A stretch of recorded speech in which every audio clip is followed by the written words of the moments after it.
May hapon, na ako'y nadiskubrian nga nindot nga pamalandong mga igsuon. Diri sa Ebanghelyo ba?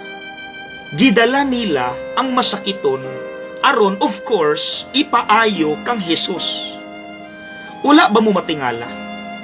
Wala giayo dayon ni Hesus ang masakiton, kundili gipasaylo sa niya ang sala sa maong masakiton. Nganuman, kinungdo mo sa usa sa mga videos nako, niingon ko nga dili konektado ang sala ug sakit.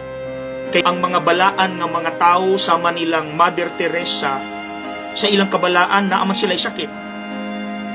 Pero ang atong katingad-an ba, nganong sa unang panahon kusog kay na nga mentalidad nga basta naa kay sakit connected sa sala, base na anay kamatuoran. Pero atong klarohon ha, not all.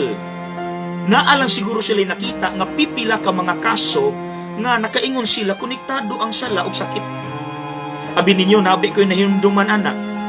Usa ka pari nag-share nako nga nagpapahawa siya giyawa gikan sa bata nga nayawaan.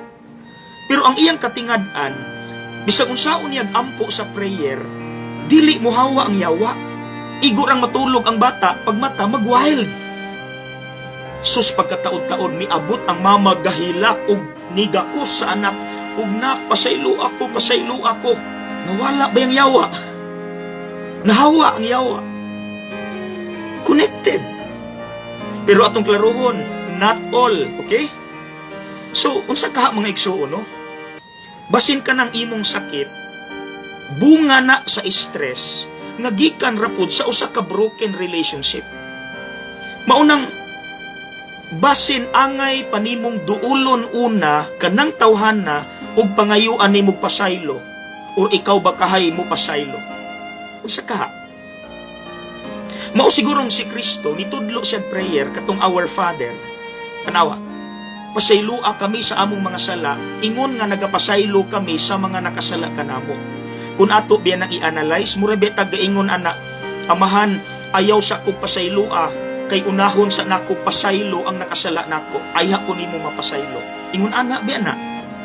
So akong balikon, basin ka ng imong sakit, bunga na sa stress, nga gikan sa usa ka broken relationship, nga dapat unahon sa nimo og pangayog pasaylo or pasayloon bakaha ng tawhan. Isa kaha mga igsoon.